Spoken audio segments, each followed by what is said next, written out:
Hello, everyone. Welcome to another edition of Storyforming. Today, I want to do The Disciple, which is an Indian film on Netflix that I thought was fantastic and had some really interesting bits of story structure. The first one, which is probably the most compelling reason to do an episode like this, is the fact that not only is it a holistic story, so the mindset of the structure of the story is organized through relationships, but it's also one where the direction of the story is one of disconnection.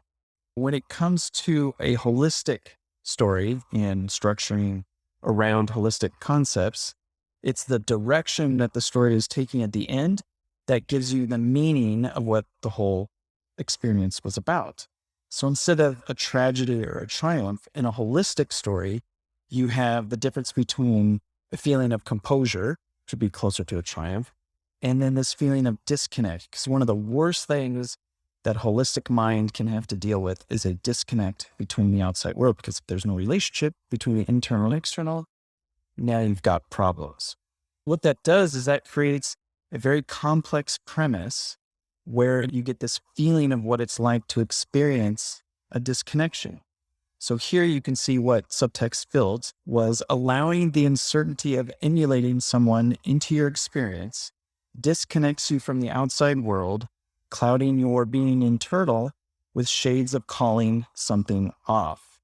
So in other words, there's this drive or this direction of wanting to be eternal, which is what playing that classical Indian music, it's a meditative practice. It's not just performing, but it's performing as a meditative thing. When you allow the uncertainty of whether or not you can be just like someone, which is perfectly encapsulated in this photo here of him looking at his guru, when you let that in and you allow that uncertainty into your experience, what it does is it eventually disconnects you from the outside world and clouds those feelings or motivations of wanting to be eternal with dark shades of calling something off, which is in fact what he does at the end. So there's this nice balance between the unending aspect of wanting to be eternal and the ending of calling something off, of finishing something off. And I just thought it's a great example of it because you don't typically get holistic and then disconnect. It's not a very popular experience because it can be very disconcerting. It can feel like you're not really a part of the story, but it's a deeply meditative film and I would definitely recommend it. Another interesting aspect was the influence character perspective was actually done in voiceover. He's listening to recordings of a guru from years past, who was his father's guru, whose name is Mai. And so when he's riding that bike and it's very slow motion and you're having the classical music and it's like a meditative sort of thing, she's giving that influence character perspective of the kind of mindset that you should have in order to be able to perform this.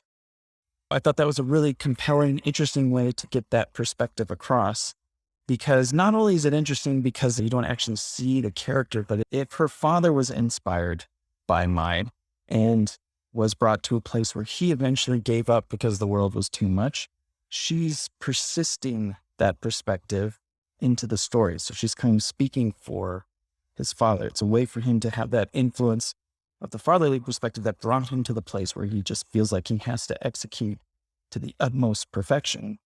Brings it into the present day by using these recorded tapes. I thought that was a fantastic storytelling tool that they had used. What happens is in a holistic narrative, instead of that story goal, which would end in triumph or tragedy, you have what's more akin to an intention. What I've written here is the intention behind The Disciple is the performing of revered Indian classical music at a master level. Resistance appears in the form of playing anything less. So he has this intention of doing the best, executing better than anybody else. And the resistance comes when people don't want to do that, or they go on their version of American Idol and play kind of cheaper, more modern, less spiritual music. That's his intention. But what's overwhelming, and this is the balancing aspect of that intention, is this idea of being someone else, of being just like your guru. In The Disciple, that plays out like this. The overwhelming aspect of taking on such pursuits lies in the emulation of someone you consider to be a master or someone greater than you. Being a disciple of such a person can overwhelm you to the point of paralysis.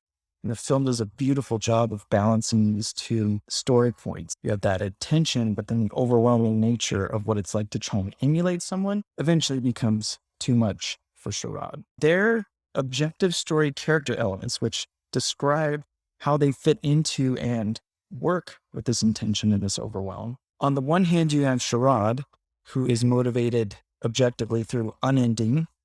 And then you have Mai, who is motivated by ending. And the difference between the two is unending is a continuation. It's just about keeping it eternal. So objectively speaking, Sharad is motivated to keep the great tradition of Indian classical music alive. Anyone who refuses to celebrate the enduring qualities of such music is deemed an impediment towards artistic fulfillment. And you can see that the kid, and it's like, well, he just better not come back. So he's all about keeping that going, and everybody else is just wasting their lives. Now, the recordings of Mai, they stand for excellence in execution. So when you think of ending, it's not just quitting or giving up, but it's also completing something. So if you're working towards something, trying to do something, an ending is executing it, completing that, finishing that off. So she's giving a perspective of how you can complete this task. Not that it's done, but that if you want to perform and execute at the very top of your game, you should follow her point of view.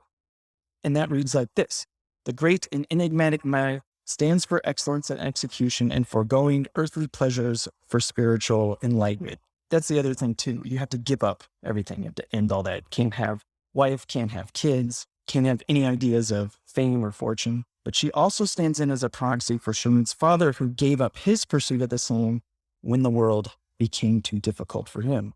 The really interesting aspect of this story form, in addition to all the things that I've talked about so far, is that even though objectively Sharad is in unending and Mai here is in ending, subjectively Sharad is driven by ending. You'll see here in his personal through line, he's driven by this condition of ending.